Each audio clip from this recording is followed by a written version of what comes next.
Well, good morning, everybody. It's great to see you all here, and welcome to the Bipartisan Policy Center.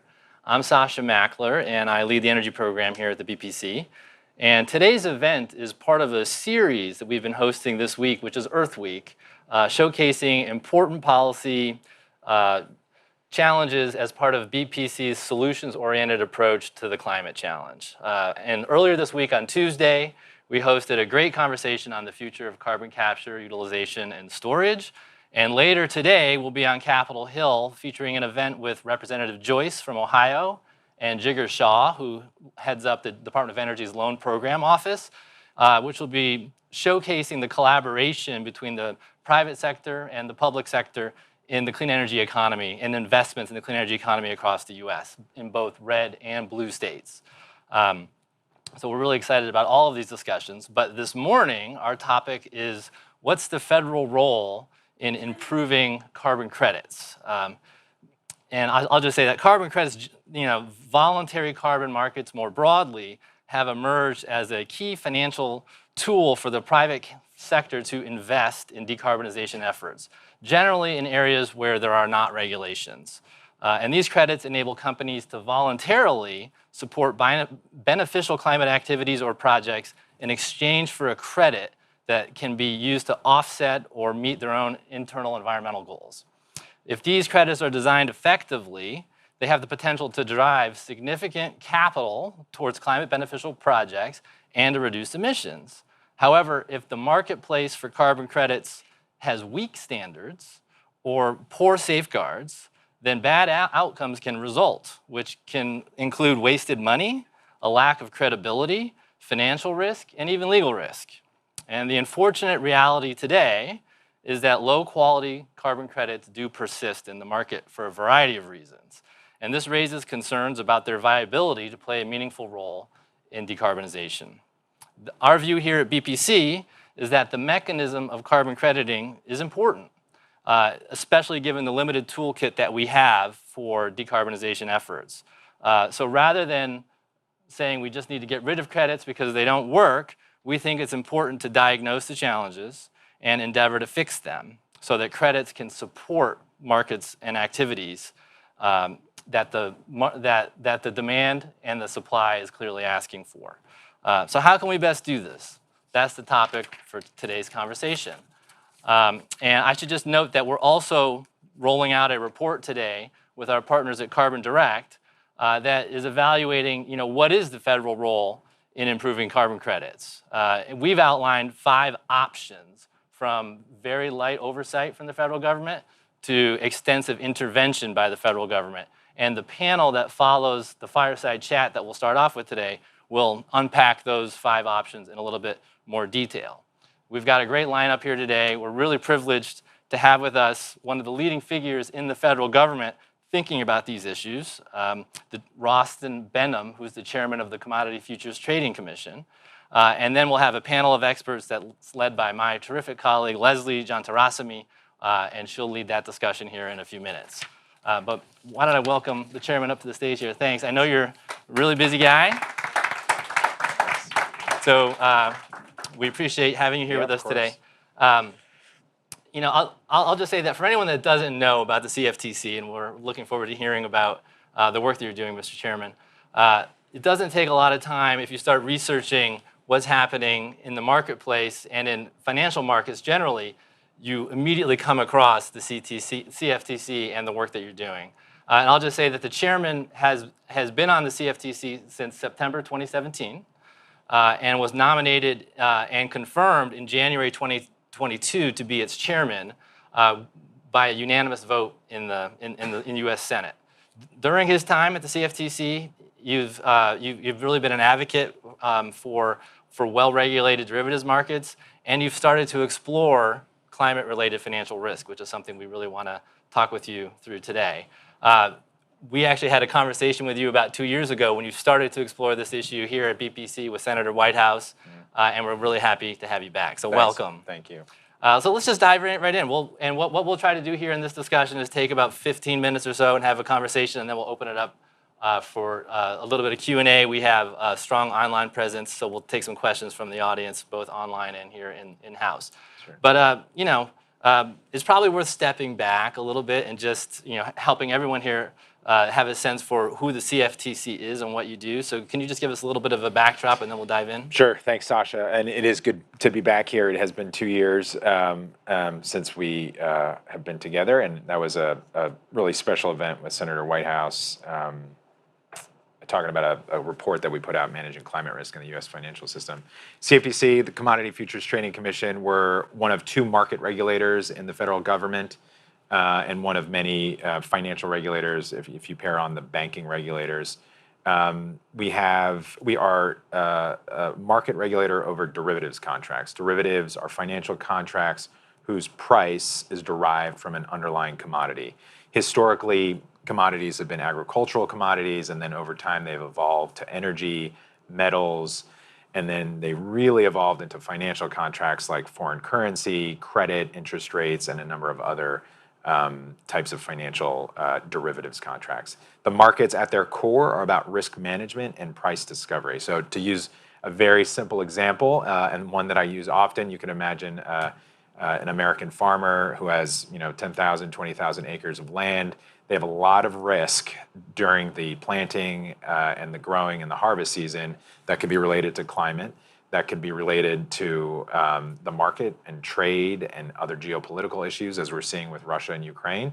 So historically, this constituency, among others, has used our markets to essentially manage risk and manage price risk, so that when they're drilling seed into the ground, typically around this time of year, they can lock in a price so that a few months later, as they're harvesting, regardless of what's happening to the actual spot price of the harvest, they know that they have a return in the derivatives market so that they can pay their mortgage, pay their labor, pay for equipment and other costs that they have. So this can be applied across the board to large manufacturers, to large financial institutions like pension funds, all trying to lock in prices so that they can invest capital and continue to do their business without too many concerns about variable prices, which, as we know, in a very volatile world, are impacted by a lot of different externalities, including climate change.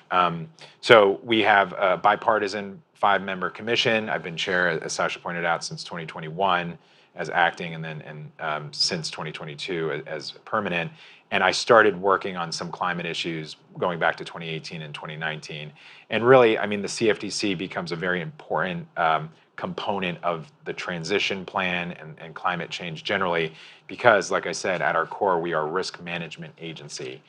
So farmers and ranchers, energy producers, they've been managing risk around climate for decades, literally. Futures markets go back to the mid-19th century, and the agency itself actually has roots in the Department of Agriculture going back 100 years, over 100 years in 1922.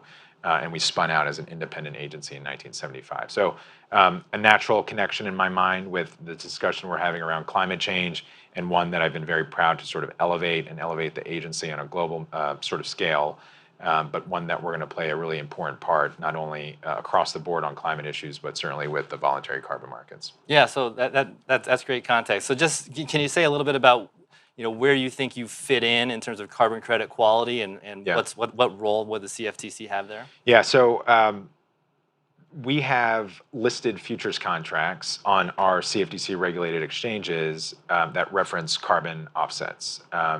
There are 2 exchanges, 2 our largest exchanges, and they have 2 voluntary carbon offset contracts. So once I have a contract that's listed on my exchange or one of the CFTC regulated exchanges, we have a regulatory interest in the underlying commodity. And I'll give you a little bit of an example, and really one of the strategic ways we're trying to help influence and shape the development and the integrity of the voluntary carbon markets is, as I said, we regulate derivatives, right? So we have multiple exchanges, and you have these financial contracts moving up and down on a daily basis, and those are specifically where our direct regulatory authority lies. The underlying market itself, the underlying commodities, we don't regulate. So to use another agricultural example, you can imagine a grain elevator in Ohio. You have the transaction between a buyer and a seller of wheat or corn or soybeans.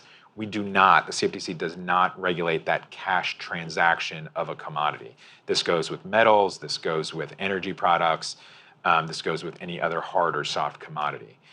But Congress did provide an anti-manipulation and anti-fraud authority to the CFTC.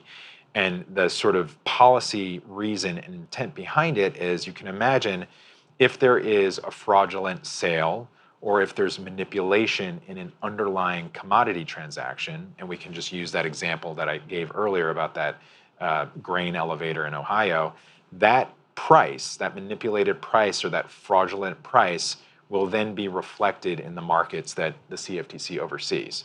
So there's this natural connection and correlation between the bad action in the underlying, is what we call it, commodity market, and how it's reflected in the markets that we regulate.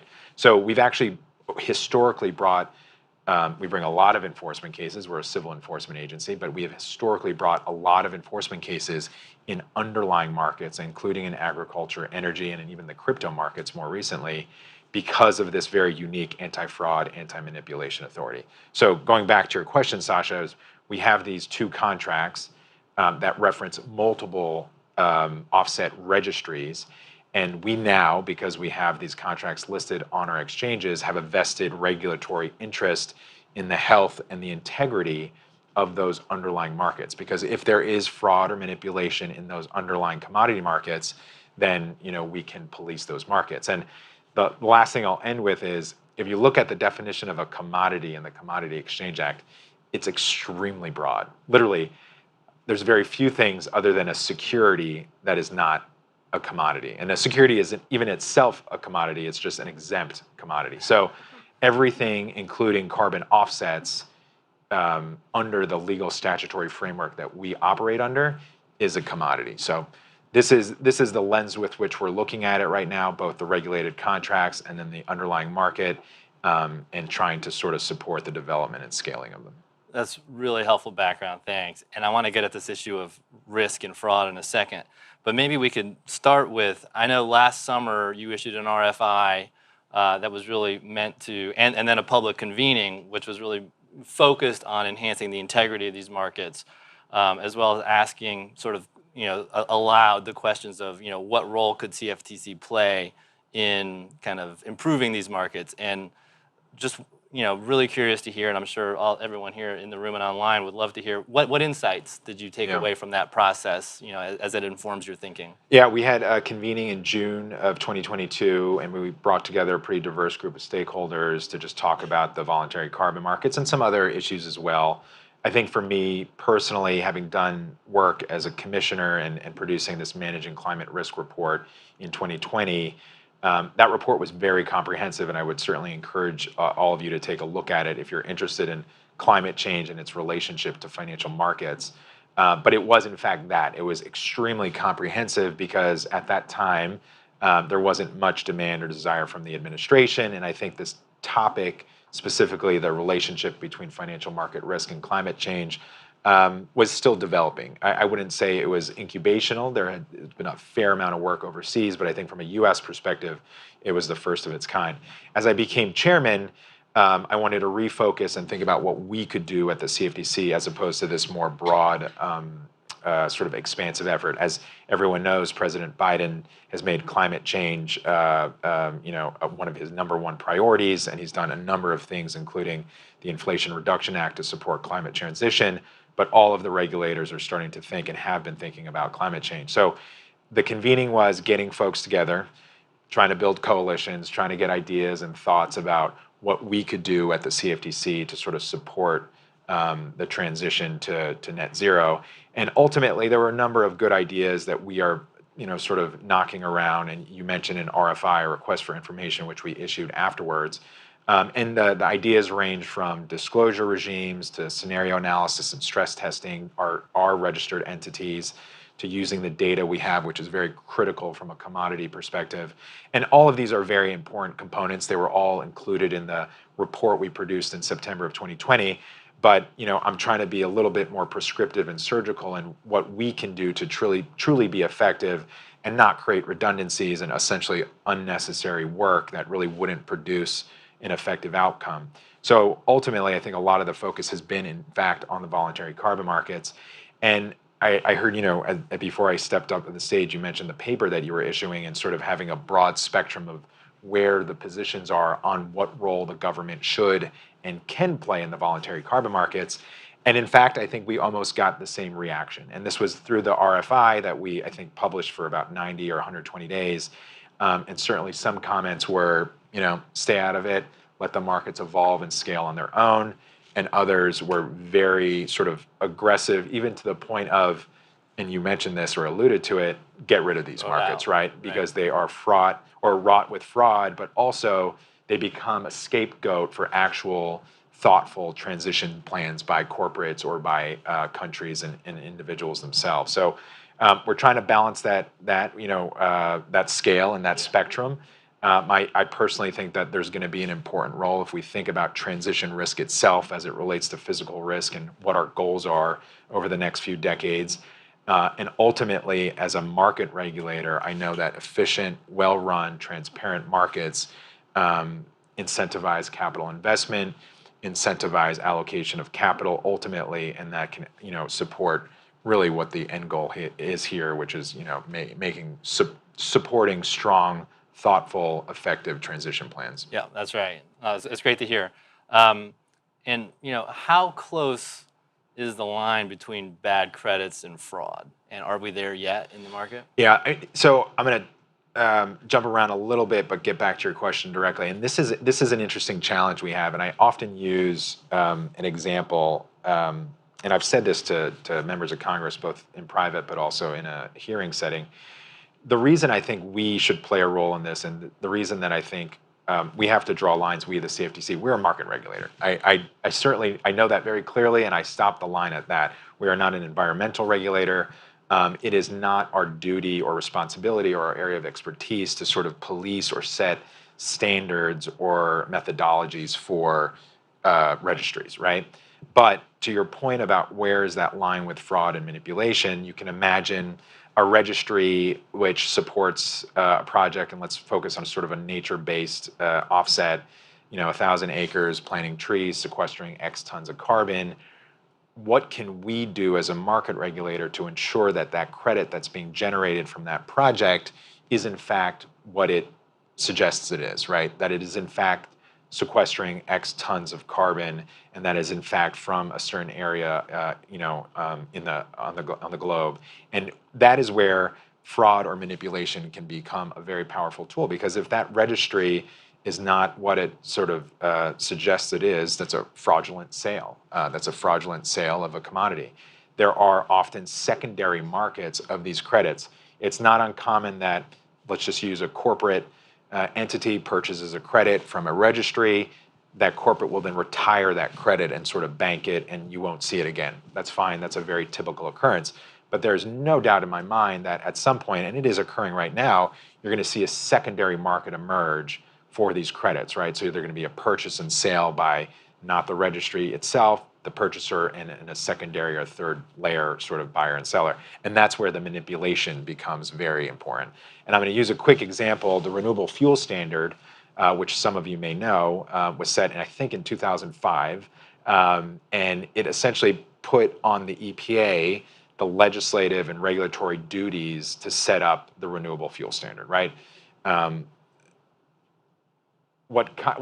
wouldn't ever suggest Congress didn't know this at the time, but what became apparent to me, especially in my previous job as a Senate counsel, but certainly as my job as a commissioner and a chairman, is by creating this standard, which is really driven by credits themselves, you're creating a marketplace.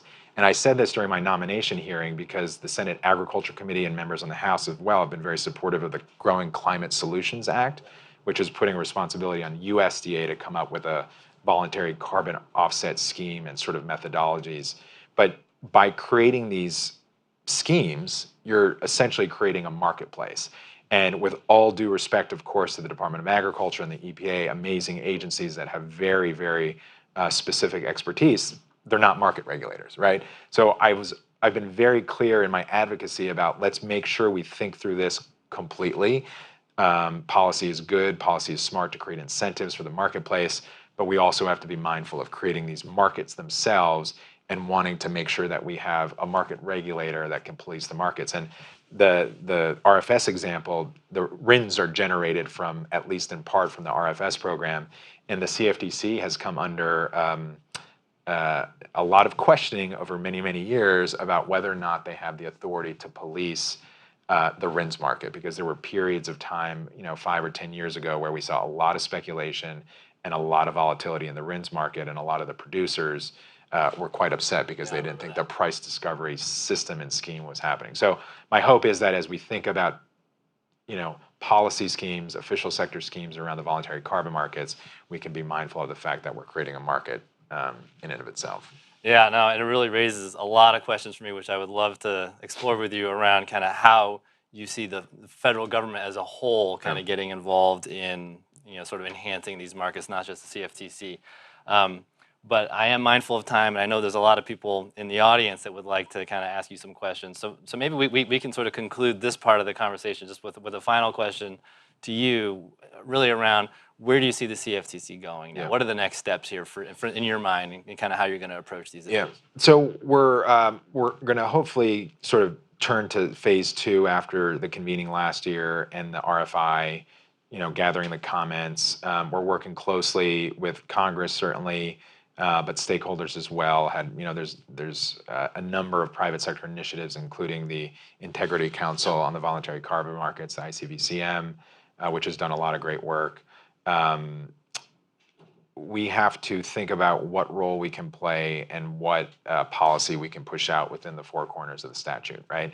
I've sort of, in very shorthand, tried to give you a good sense of what the CFTC is, what our authority is, and where the limitations of our authority are. And certainly that is a number 1 priority, is to never sort of go beyond that legal authority. But I'm thinking about maybe potentially another convening this year, and then really zeroing in on what we can do from a policy perspective. Because as we continue to see these markets grow, and as I've seen, and it's fitting being in this room, bipartisan support for the CFTC to play a role in this, and in a regulatory vacuum, specifically in a vacuum where we don't have more direct authority from other agencies to set standards or to create different methodologies for these offsets themselves.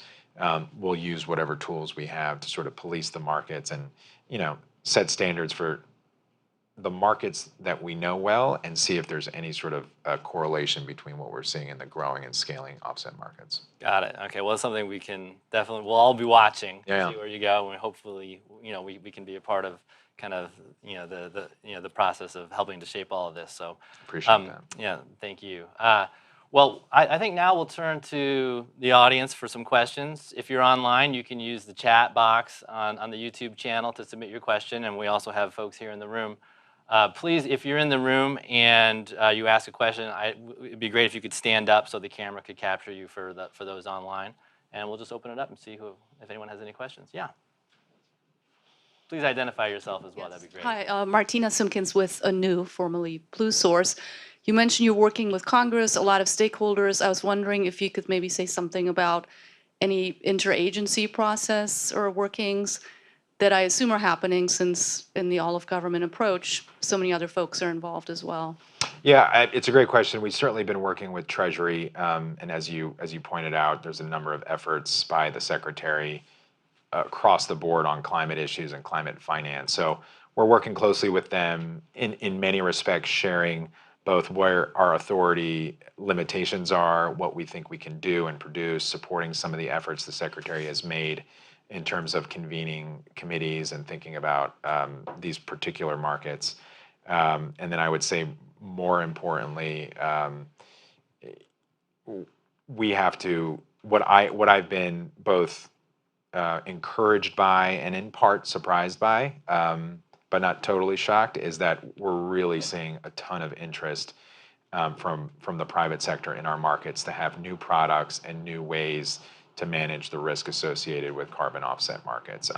Not only are we seeing these new products listed on our sort of incumbent exchanges, but we're seeing new exchanges emerge that are specifically focused on environmental contracts and environmental risk management tools. So as much of it is an interagency process with Treasury and other market regulators, and sharing with them what we have in terms of legal authority, it's also just an education on what we're seeing in our markets and how we can really work off of the private sector initiatives, build off of it, and hopefully support official sector engagement and ultimately building that integrity that we think is critical. Yeah. If you could please identify yourself and stand up, that'd be great. Sure. So Scott Cates with the National Retail Federation. I'm picking up on the interagency theme. What kind of conversations have you been having with the FTC since they're in the process of revising the green guides and carbon neutral claims are kind of on the table? Yeah, we've been speaking with FTC at the staff level. I haven't spoken with the chair recently. We see each other periodically, but just trying to make sure that what they're doing, certainly, they have a huge role in this conversation broadly, given their authority around manipulation and fraud and how they set those standards. And we would certainly try to do our best to inform them about what's happening in our markets and where we see possibilities to work together and how we can support their efforts. Thanks. Hi, Lori Pickford from BPC. Picking up, Congress is in the process of putting together a farm bill this year, and picking up on your comments about limited authority. Will CFTC be involved advocating for anything like transparency or methodology or anything to give credibility to the market? Yeah, CFTC reauthorization used to be a part of the Farm Bill for many, many years. So, and I'm familiar with that piece of legislation given my previous work. But there has been discussions, and I know there's a number of, again, most interestingly to me is private sector entities wanting to use legislation as a tool and recognizing the CFTC as a logical regulator in this space. Whether or not that gains traction and becomes a part of the core Farm Bill discussions by the four principals and other members, I don't know. I know that is very active right now, and they're shooting for a bill by the end of this fiscal year. I would say what is so interesting, another interesting component for me is technology, and I say this a lot in crypto conversations I have, so I won't bore you with that, but technology is breaking down barriers to markets, unlike it has ever before, and where some of us at least might be accustomed, at least folks on the older side, to having layers of brokers and phone calls and people in trading pits. That's all gone, right? And it's really just smartphones and sort of wanting to get the quickest, most accessible execution and the cheapest execution possible. And what I've observed in my markets is it's changing the direction of what products and who is participating in our market. So to bring that back to this conversation this is a very typical example of a commodity, a financial asset that has the potential to be very accessible to all of us. And in the current regulatory scheme of the US government, we have the SEC, the Securities and Exchange Commission, which regulates securities, and they do regulate physical sort of spot market transactions of actual securities. And then you have the CFTC, which is a derivatives regulator of commodities.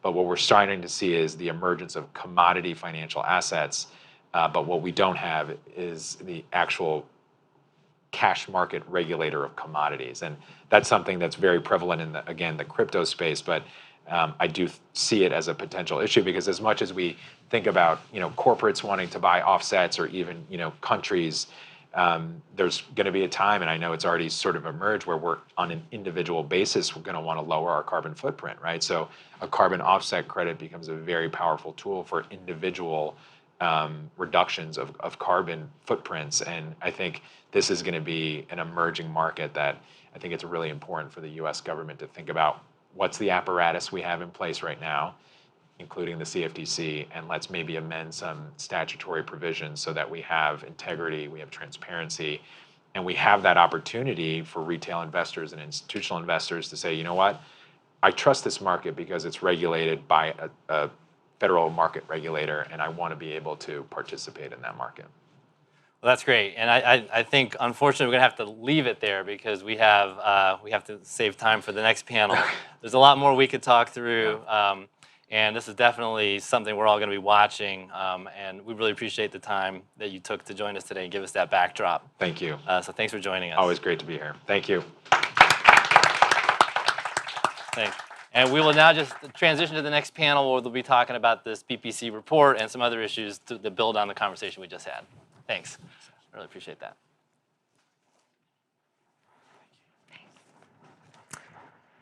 Hello, everyone here in the room and online. I'd like to welcome my panel up to the stage. Thanks to those of you who are sticking around. I promise we're going to make this worth your while because no one actually knows what happens when you put a scientist, an economist, and a lawyer, and a policy nerd up on stage together. So let's just find out what happens. I'm Leslie Denterasmy. I'm Managing Director of the Energy Program here at BPC, co-author of this joint report. Speaking of commodities, this is a hot one, so you got to get your copy here or download it. We have a QR code available, and so please do check it out. So first, I'd like to welcome, on the end of the stage, Dr. Colin McCormick, Principal Scientist at Carbon Direct, also a co-author of our report. You've also served as Senior Advisor for R&D at the Department of Energy and as a professional staff member for the House Science and Technology Committee. So that's a little bit about you, Colin, but what about Carbon Direct and why is your company looking so closely at this question of policy interventions in the carbon market? Sure. So Carbon Direct, we are an end-to-end carbon management firm. So we help our clients measure and understand their emissions. We help them find ways to reduce those emissions. And then for the emissions that they don't currently have realistic options for reduction, we help them identify high-quality carbon credits to get to whatever target they want to get to that might be net zero. As we've done that, oh, and I should mention, sorry, we are deeply science nerds. So our core team is we have over 40 PhD scientists in many different fields of science that are directly related to carbon credits. As we've helped firms look at this, we've seen repeatedly that the supply of high quality carbon credits in the market is too limited. We just can't find enough. So we've engaged in thought leadership work like this to try to increase that supply, potentially through federal action. Absolutely. Next, I'd like to welcome Dr. Nat Cohen, President of C2ES, or the Center for Climate and Energy Solutions, also an economist with more than 2 decades of experience in energy and environmental policy leadership, including as Senior VP for Climate at the Environmental Defense Fund and as a Special Assistant for Energy and Environment to President Barack Obama in the National Economic Council and Domestic Policy Council. And Nat, I know C2ES is a very key player in the Integrity Council for the Voluntary Carbon Market, or ICVCM. It's one of the growing number of domestic and global actors that are kind of taking this question on how do we improve carbon credits in the market. And so can you just tell us a little bit more about your role in the ICVCM, why C2ES is so involved? Well, thanks, Leslie, and thanks for organizing the terrific event and the panel and the great conversation with Chairman Behnam. So C2ES, we were originally the Pew Center, became C2ES about 10 or 12 years ago. We do a lot of work around climate and energy solutions, especially with business, but also policymakers, and really think about how to convene together around practical and market-based solutions. So that was a sort of natural entree for us to think, especially over the past few years as the voluntary carbon market has really grown, the role that we could play with our business relationships and our policy expertise. And so we're doing a couple of things. We've sort of building this out as a big part of our work, just very briefly, and then talking about the ICVCM. We're supporting the State Department. Secretary Kerry announced the Energy Transition Accelerator, which is a new effort, and this is all by way of illustrating all of the action going on in the voluntary carbon market, a new effort to pioneer a carbon crediting standard to accelerate the energy transition in developing countries. So we're working on that. We're working on new ways of getting finance up into the value chain in hard-to-abate sectors using crediting mechanisms and establishing integrity around that. And then there's the Integrity Council for the Voluntary Carbon Market, which Chairman Behnam mentioned, which was stood up in November of 2021. It followed on the recommendation of the Task Force on Scaling the Voluntary Carbon Market, TSVCM, which was chaired by Mark Carney. And the goal of the ICVCM, and the reason we exist, is to establish a threshold quality standard for voluntary carbon credits in the carbon market. It's kind of like Underwriter's Laboratory for the carbon market. We are creating what will effectively be a label. We call it Core Carbon Principles, or CCPs. And we're creating a system where we can identify what those core carbon principles are. We're putting out assessment frameworks to assess carbon crediting programs and the kind of methodologies they put out. And the goal will be by later this year, we will be labeling CCP eligible credits to identify those that have real integrity in the voluntary market, with the idea of letting everybody know, buyers, sellers, investors, regulators, we can come back to that, what credit looks like, high quality credits look like. And C2S is on the executive secretariat of the ICVCM, so we've been a core part of that effort. Got it. Okay, come back to that.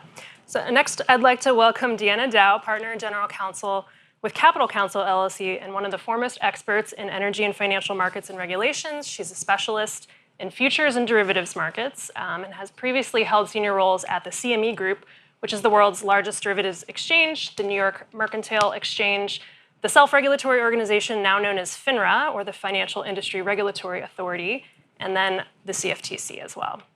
So Deanna, the voluntary carbon market, we've been talking about how the cash spot market, it's part of this unregulated space today, but however, we're already seeing groups like your old company, CME Group, creating futures contracts and these new financial products to be bought and sold related to carbon. And so what's the impact of all of this, this kind of new generation of financial products that are coming out for carbon? How is this going to affect some of the transparency and potentially the integrity of these carbon credits? So thank you, Leslie, for having me, and BPC for inviting me to participate. I am a staunch advocate for market-based solutions to climate change, as opposed to the prescriptive, hardcore mandates to solve these problems. I also think that best practices and core principles are tried and proven mechanisms for regulation, but there has to be enforcement around those core principles. With the commodities futures markets, which I was regulating for over 20 years and then actually worked at one of the exchanges. As the chairman explained, these markets are risk-shifting price discovery mechanisms. So by trading and listing these carbon credits on these futures exchanges, the underlying commodity becomes in the sightlines of the CFTC. And with that, there is specific analysis of the product before they're allowed to be listed, analysis of the underlying commodity and the deliverable supply, and the integrity of those credits.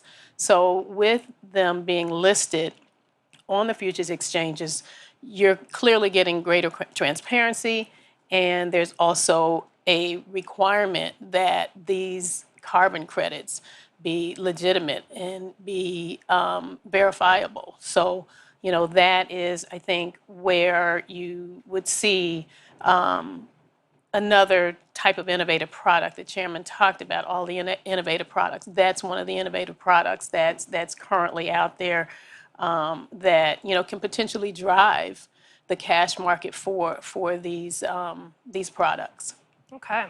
All right, so that's kind of how it works today. And so before we get into where we think we should be going with the federal government, potentially, Colin, I thought maybe you could help us sort of level set, give some background on what does the report say in terms of the scenarios and the range of policy options that we were looking at? Yeah, so we wrote the report to illustrate a spectrum of possible federal policy options that policymakers might consider. It's not intended to be exhaustive, so there's good ideas out there we didn't have space to capture here. But it's trying to sort of cover the waterfront of the spectrum here. And we also intentionally didn't recommend or advocate for any one of these. So you'll see a broad, hopefully neutral approach to these. I'll briefly run through the 5 scenarios that we have in there, and I hope you all read the report in detail after this. The first one is the baseline scenario, no additional federal action beyond what's currently happening. We've heard a little bit about that earlier today. The second would be for the federal government to issue recommendations and best practices around high-quality carbon credits. These would be voluntary. These could take the form of the federal government listing market actors, registries, and verifiers who align with those recommendations and best practices. This could likely be done under existing legislative authority. One possible angle to this would be if federal agencies are interested in themselves procuring carbon credits to reduce their emissions or offset their emissions, they would be required to follow these federal guidelines. The third scenario we highlight is a federally approved certificate of quality, of high quality carbon credits. That could take the form of a program analogous to Energy Star, whereby the federal government would look at individual protocols for project types that can generate carbon credits, and if they meet certain high quality standards, they would be given this voluntary label.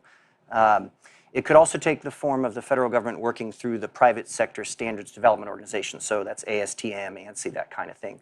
Probably doable under existing legislative authority and certainly still voluntary, although increasing emphasis on alignment.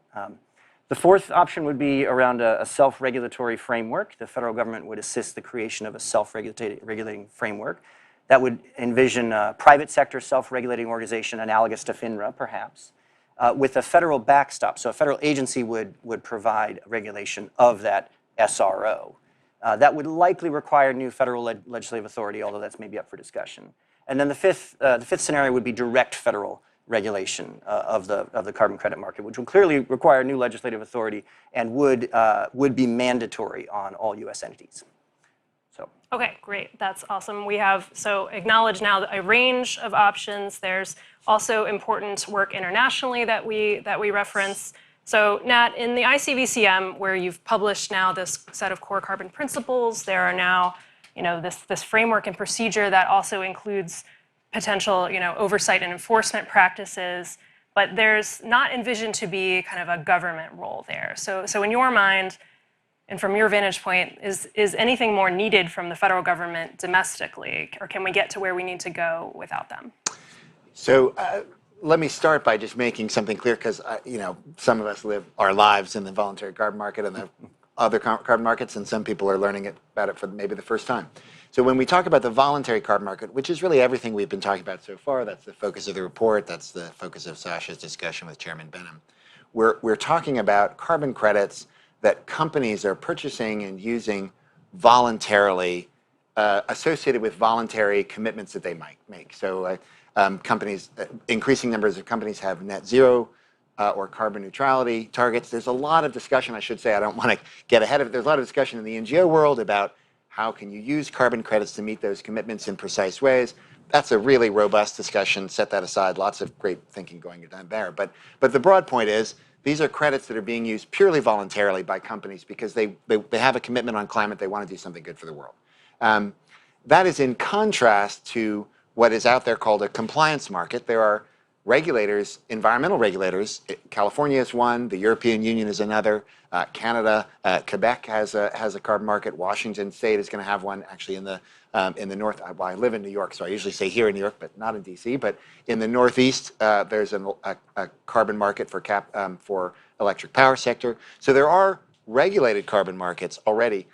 Those are separate from what we're talking about. So we're talking about, is there a federal role for this voluntary transaction? I guess in that case, I would say a couple things. One is, just to echo Deanna's point really quickly, I obviously wouldn't be doing this if I didn't think there was a really important role for these voluntary credits. Just to give people a sense of scale, in 2021, the voluntary carbon market hit a new high of $2 billion in volume. Now, that sounds like a lot of money. It's actually not very much when you think about the amount of finance we need to drive for climate solutions. But there are some credible projections out there that suggest that if we can scale this market, the demand is there, and potentially the supply to have this be a $50 billion or $100 billion a year market, and that's real money for climate solutions. So I would say there's a really important thing to get right, and we wouldn't want to just shut it down, in a sense.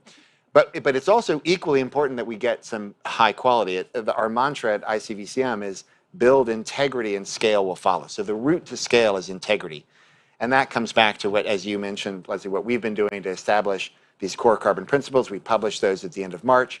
We published the first part of an assessment framework that says, here's how we take those principles and assess what carbon crediting programs are doing. And the second part of that assessment framework, which will complete it, will come out, we expect, at the end of June, and that'll focus on carbon crediting categories. And so I guess I would say, to come back to what's the federal role and the spectrum that Colin laid out, I think your second channel. It would be one where I would suggest makes sense, and we've had this discussion with the chairman as well, that ICVCM and other groups are doing the work to get these quality standards in place. We are doing that in a way that has really broad stakeholder input, transparent public consensus, a lot of expert input, and I think pretty good governance. And so I would say we're doing the work. We've got that expertise. We would love to see the federal government, where appropriate, maybe not require it, but say, maybe point to or encourage the use of credible carbon crediting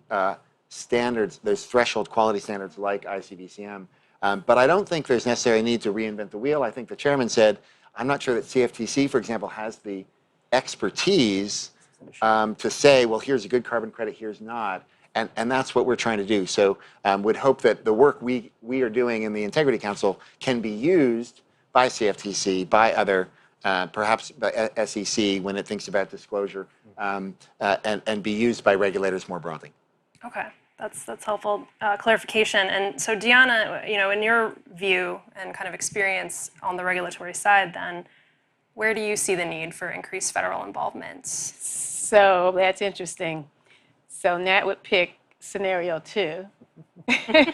I would pick scenario 4. Okay.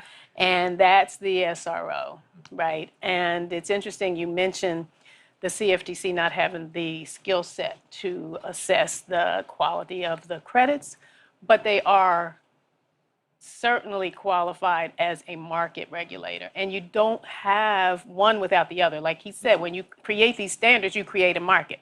So you have to have, that component as well. So if you build an SRO that has the ability to assess and verify these credits, that has the ability to regulate the registries, the broker, the platforms, protect the customers, the developers, all of those pieces can be contained in an SRO with oversight by the CFTC.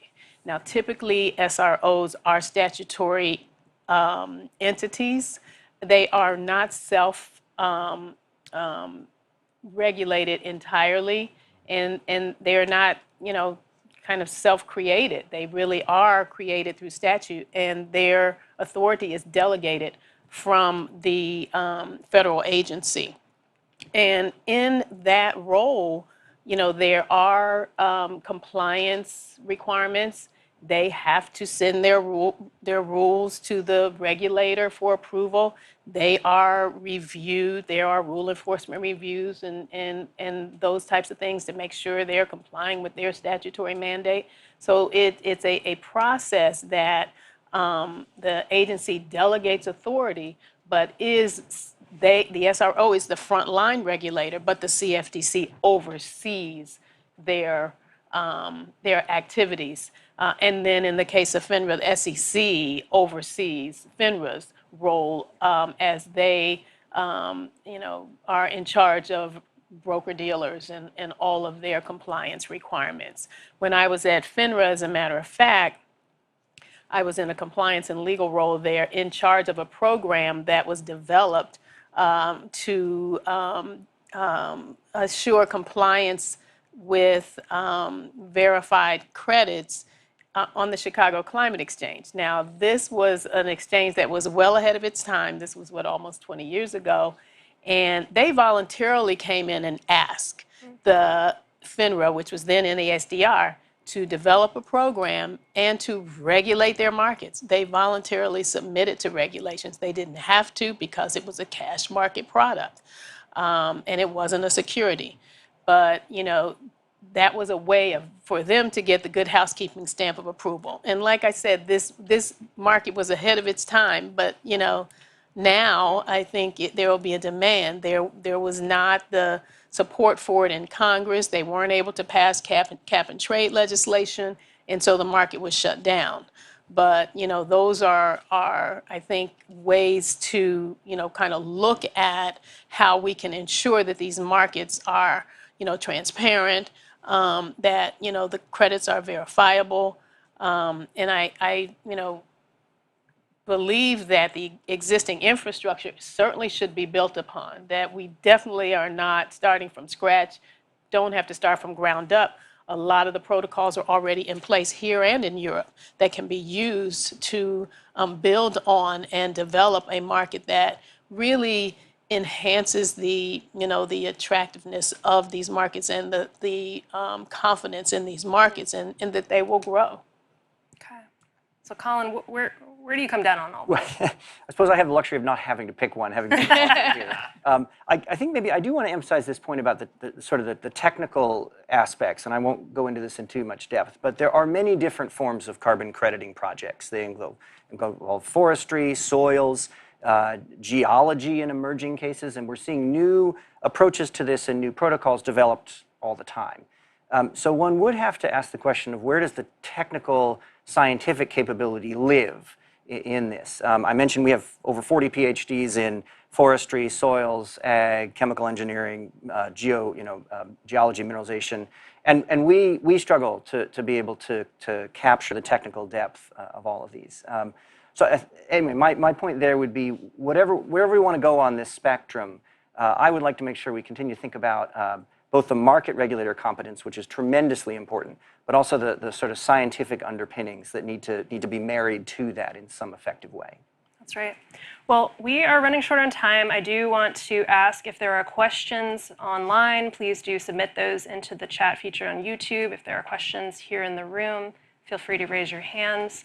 While we wait for that, though, I'd be curious for any of you, are any of you concerned about the pace of change? So we're calling for, the need for something to happen differently for carbon credits and carbon markets, but it's complex. We're talking, I heard the words derivatives used in futures and contracts and all this stuff. So how quickly can we make this happen, and does that concern anyone?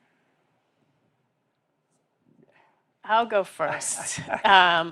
I think there's an urgency to addressing climate change. And while that's, my opinion, it's worth noting that not everybody agrees. Still, you have a lot of Americans that are climate deniers. And then you have the political component that tends to slow the process with each change of administration. It's like, hurry up. And then it's, no, we're not going to do anything. And then, it's another administration. Take, for example, Obama, Trump, Biden.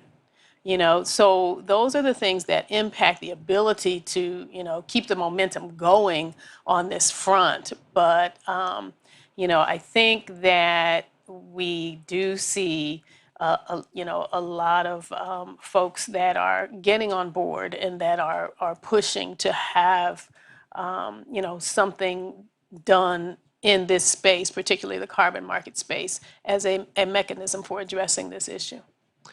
I'll say a couple things really, really quickly. One is, I agree on the urgency for sure. I guess with respect to the carbon credit market and the voluntary credit market in particular, we're at an interesting time. On the one hand, the market has been around for almost 20 years. It started out really as part of what was in the Kyoto Protocol and sort of migrated out of the international setting. And sort of that, and so a lot of the discussion looks backward at what we've done right or wrong, and there are still lots of people who are fighting over things that were true 12 years ago. And I think if we're going to get from that $2 billion or less to where we need to go, we need to sort of rethink how we're doing this and look for ways to really scale it up. That's going to really require a focus on integrity, but it's also going to require, Colin mentioned there's a lot of innovation in the space about new kinds of credits, new kinds of emissions reductions and how we capture them, carbon removals. So I think it is important to put the guardrails in place for integrity, but we want to do that in a way that also encourages the market to scale and grow. And I guess when I think about this balance, it feels to me there's this really important market regulatory function, absolutely, that the CFTC has and that the SEC and Securities and Disclosure has. But really understanding that the expertise is being developed and lies out there and is being built in the voluntary carbon market, and how to balance that, I think, is critical. Yeah, I'll just briefly say I think the federal government is increasingly touching on the voluntary carbon market more and more. We talked about the Growing Climate Solutions Act, which will get USDA right in the middle of this. DOE is going to put billions of dollars into direct air capture hubs starting this year. They're going to have to decide how those actors, those research partners, issue credits or not. We could see the federal government wanting to procure credits itself to reduce its own emissions. So I guess one comment is I would be unhappy to see a kind of fractured federal approach to this, where different parts of the executive branch took different pathways. And that might urge us to have a little bit more unified response across the federal government. Okay. We do have a comment here, a question from online, talking about alignment between core carbon principles potentially and what we put forward in our report as an Energy Star-like certification, like a label, essentially. So do we think that there's a pathway to kind of marry some of these efforts together? So maybe I'll take a quick stab at that. I mean, I think it's an interesting idea. Could what we're doing at ICVCM, the CCPs, could that evolve into something that became more embedded in a regulatory framework? I think that's a absolutely interesting question to ask. I don't want to get ahead of ourselves because we're still just putting the CCPs together. I certainly think we would like to see our work taken up by regulatory bodies, both, CFTC, we talked about the US bodies, but also ESMA and the European Union, and also looking at these issues, so the European Securities Market Authority. So I think we'd like to see them taken up. If that means eventually getting, really incorporated into federal guidelines in a way like the Energy Star, that could be interesting. But I'd want to make sure we were getting it right first, and I'd want to make sure that, again, this expertise was the balance of expertise was right. Another question in the room, please. Hey, Matt Bright with Carbon Capture Incorporated. We're a director capture company. So just curious, do you see sort of what's the cap, I guess, for voluntary carbon markets? I'm just wondering how long can this actually last without everything sort of being subsumed into a compliance markets essentially everywhere. As we get sort of climate change gets worse and worse, I think people get more and more heated.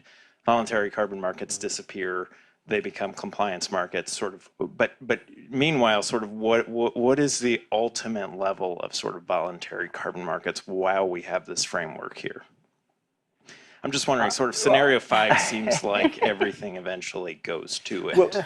Well, that's an interesting point of view. I mean, recall that the U.S. is participating in a global voluntary carbon market. U.S. actors often buy credits that are not within U.S. jurisdiction. The EU is moving on this, so I would be hesitant to say that U.S. federal action will be determinative at the end of the day.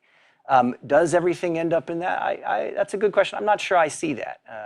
There's a lot of reasons for the voluntary carbon market to exist. So I wouldn't necessarily think that the end game is likely to be that scenario 5. Yeah, I think building off that, we do have an online question from Philip Lipple from the MIT's Washington office about how do the different scenarios interact internationally, and so I think that plays right into it. So I'll say, yeah, this is a great point. I mean, we are seeing motion in many countries, as we talked about already. Any U.S. action on this would need to take that very carefully into account. Presumably, any mandates would impact U.S. market participants, but not necessarily non-U.S. market participants. So that would have to be rolled into thinking here.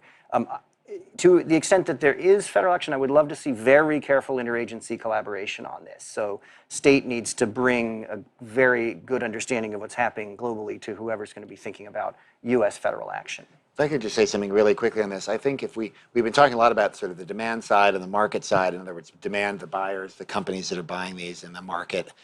If you think about the supply side, from my point of view, this is all about driving capital into sustainable development solutions and emissions reductions. And I mean, so I'm setting aside, actually, there's burgeoning technologies around carbon removal and carbon capture that this can also drive. But in the existing market, most of it is emissions reductions. And most of that, I would argue, the ways to drive, or the priorities for driving capital is in the global south. And so where the reductions are taking place is going to be, in my view, if we're doing it right, developing countries with their, accelerating the electricity power sector transition in developing countries, protecting tropical forests, and so that's an important consideration if the U.S. regulator is somehow trying to regulate the quality of that market. Yeah, and I would just add that, obviously these carbon markets are global markets, and in order for this to be effective and to work, there has to be coordination and cooperation in understanding. They've been way ahead of us in Europe on these markets for years. And so even when we developed the Chicago Climate Exchange protocols, we used Kyoto as our kind of source document for building the programs. And to me, that's a valuable resource for us in trying to build out our programs. Okay, great. Well, we have to leave it there today. I want to thank the panel so much for joining me today. I want to hear from all of you about what's your favorite scenario and why. And let's keep in touch, because I think there's a lot more work to be done here. A lot of things need to happen for the voluntary carbon market. And thanks again for participating today.